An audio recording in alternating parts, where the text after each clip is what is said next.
Assalamualaikum warahmatullahi wabarakatuh. Sampai berjumpa lagi dengan saya Siti Mardelia, guru PKN. Untuk hari ini saya akan membahas tentang sejarah perumusan Pancasila sebagai dasar negara. Jadi hari ini kita akan membahas tentang sejarah bagaimana terjadinya Pancasila sebagai dasar negara, bagaimana Pancasila ini bisa menjadi dasar negara Indonesia ya. Tepatnya pada tanggal 8 Maret 1942. Indonesia menjadi wilayah pendudukan Jepang. Hal ini terjadi setelah dilakukannya Perjanjian Kalijati. Perjanjian ini merupakan perjanjian yang dilaksanakan di Kalijati, tepatnya di Subang, Jawa Barat. Perjanjian Kalijati ini merupakan perjanjian antara pihak Belanda dengan pihak Jepang. Namun yang menang di sini adalah pihak Jepang. Belanda menyerah kepada Jepang. Jepang akhirnya setelah menjadi pendudukan Indonesia telah menjadi pendudukan Jepang. Jepang membuat semboyan 3A, yang dimana Jepang itu adalah Pelindung Asia, Jepang Pemimpin Asia, dan Jepang Cahaya Asia. Dengan semboyan 3A ini, Jepang ini mencoba untuk menarik perhatian simpati bangsa Indonesia tentang kemerdekaan. Adapun kemenangan Jepang di Asia ini tidak bertahan lama. Kenapa? Karena adanya pihak sekutu melakukan serangan balasan. Akhirnya sejak tahun 1944 posisi Jepang semakin terus terdesak ya, dan pertahanan Jepang juga mulai rapuh. Kenapa? Karena adanya serangan balasan dari pihak sekutu. Bahkan banyak kota yang di Indonesia ini diserbu oleh pihak sekutu seperti Ambon, Makassar, Manado, dan Surabaya. Namun demikian, walaupun Jepang sudah mulai terdesak dan bahkan mulai rapuh, Jepang ini tetap saja berusaha untuk menarik simpati bangsa Indonesia dengan menjanjikan kemerdekaan kepada Indonesia. Selanjutnya, pada tanggal 17 September 1944, Perdana Menteri Koiso dalam sidang istimewa Parlemen Jepang di Tokyo memperbolehkan Hindia Timur, yaitu Indonesia ini, merdeka dengan cara mengutus Letnan Jenderal Kumakichi Harada, yang dimana dia itu adalah pemimpin militer di Jawa. Berusaha untuk meyakinkan bangsa Indonesia tentang janji kemerdekaan. Sebagai realisasinya, agar Indonesia ini percaya, maka dibentuklah BPUPKI pada tanggal 1 Maret 1945. Adapun tujuan didirikannya BPUPKI ini adalah untuk menyelidiki berbagai hal dalam segala bidang kehidupan yang diperlukan sebagai persiapan pembentukan negara merdeka, yaitu Indonesia merdeka. Adapun perumusan Pancasila sebagai dasar negara ini, BPUPKI diketuai oleh Rajiman Widyodiningrat dan diwakili oleh Iji Bangase Yoisio dan Raden Panji Suroso.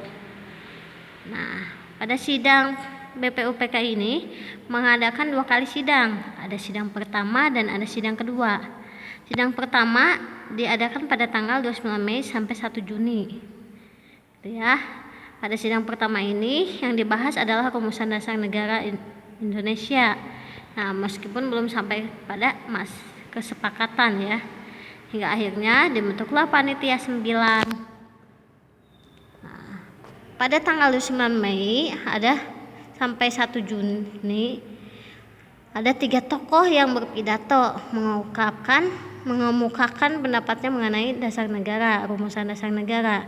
Yang pertama, Mr. Muhammad Yamin, yaitu berpidato pada tanggal 29 Mei 1945, yang dimana beliau mengemukakan bahwasannya rumusan dasar negara itu merupakan terdiri dari peri kebangsaan, peri kemanusiaan, peri ketuhanan, peri kerakyatan, dan kesejahteraan rakyat.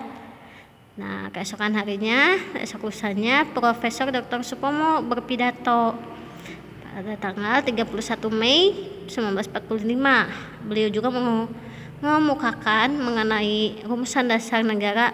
Pendapatnya itu adalah persatuan, kekeluargaan, keseimbangan lahir dan batin, keadilan rakyat, dan musyawarah. Nah, pada saat itu akhirnya banyak perdebatan. Jadi ada yang setuju pada Muhammad Yamin dan ada yang setuju kepada Supomo, sehingga terjadilah di situ pertimpangan ya. Ada yang setuju berat ke sini, ada yang berat ke kanan gitu. Nah, keesokan harinya Insinyur Soekarno, yaitu tepatnya pada tanggal 1 Juni 1945, beliau berkata, kita tidak perlu berdebat seperti ini gitu. Menurut saya rumusan dasar negara itu adalah Pancasila. Kita ini ingin mewujudkan Indonesia yang merdeka. Kemerdekaan Indonesia cukup dengan Pancasila. Pancasila ini berisi nasionalisme dan kebangsaan Indonesia, internasionalisme dan perikemanusiaan, mufakat atau demokrasi, kesejahteraan sosial, dan ketuhanan yang Maha Esa. Begitulah yang dikemukakan oleh Insinyur Soekarno dalam pidatonya pada tanggal 1 Juni 1945. Nah, adapun ringkasan dari Pancasila ini disebut sebagai Trisila, yaitu sosionasionalisme, sosiodemokrasi, dan ketuhanan. Nah, tiga hal ini juga disebut sebagai Ekasila, mendirikan negara gotong royong. Ya, Ekasila ini adalah gotong royong ya. Nah, di sini siapa saja yang merupakan anggota atau tokoh Panitia 9? Apakah ada yang masih ingat? Ini pelajaran kelas 6 ya. Oke. Panitia 9 ini terdiri dari Soekarno, di mana Soekarno ini adalah ketua dari Panitia 9, dan adapun Muhammad Hatta sebagai wakil ketua Panitia 9. Yang lainnya adalah anggota seperti Ahmad Subarjo, Muhammad Yamin, Kiai Haji Wahid Hasyim, Abdul Kahar Muzakir, Abi Kusno Jokro Sujoso, Haji Agus Salim, dan A.A. Maramis. Ya, lanjutannya pada sidang kedua BPUPKI pada tanggal 10 dan 17 Juli 1945. Nah, jadi diadakannya sidang kedua BPUPKI ini pada tanggal 10 sampai 17 Juli 1945. Nah, di mana ada salah satu tokoh yaitu Latu Harhari menemui Muhammad Hatta dan menyampaikan aspirasi agar 7 kata pada pernyataan pertama rumusan dasar negara itu dihapus. Nah, 7 kata pertama ini adalah ketuhanan dengan kewajiban menjalankan syariat Islam bagi pemeluk-pemeluknya.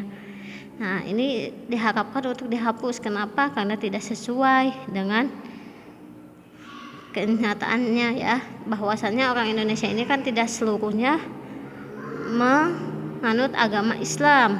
Nah, ada yang menganut agama Kristen, Hindu, Buddha, dan yang lainnya ya. Nah, sehingga disetujui dan digantilah ketuhanan dengan kewajiban menjalankan syariat Islam bagi pemeluk-pemeluknya, diganti dengan ketuhanan yang Maha Esa. Oke. Nah, pada sidang kedua ini BPUPKI membentuk lagi 3 panitiaan, panitia kecil ya, yaitu panitia hukum dasar, panitia ekonomi, dan panitia bela negara. Nah, adapun tugas dari panitia hukum dasar ini yaitu membahas rancangan undang-undang dasar negara ya. Nah, mereka pun rapat dan membahas tentang rancangan UUD negara Indonesia, sehingga membuahkan hasil dari rapat tersebut dan diumumkan pada tanggal 14 Juli 1945, yaitu tentang isinya adalah pernyataan Indonesia Merdeka, pembukaan UUD, dan batang tubuh UUD. Ini adalah isi dari pembahasan rancangan UUD negara ya, Undang-Undang Dasar Negara. Nah, ini adalah Soekarno, Supomo, dan Muhammad Yamin ya, yang sudah berpidato pada tanggal 29 Mei sampai 1 Juni. Oke, dan terakhirlah pada saat itu Piagam Jakarta. Ya, ini adalah bentuk Piagam Jakarta yang sudah dibuat oleh BPUPKI atau Panitia 9. Oke ya, mungkin cukup sekian pembahasan kali ini. Terima kasih. Assalamualaikum warahmatullahi wabarakatuh.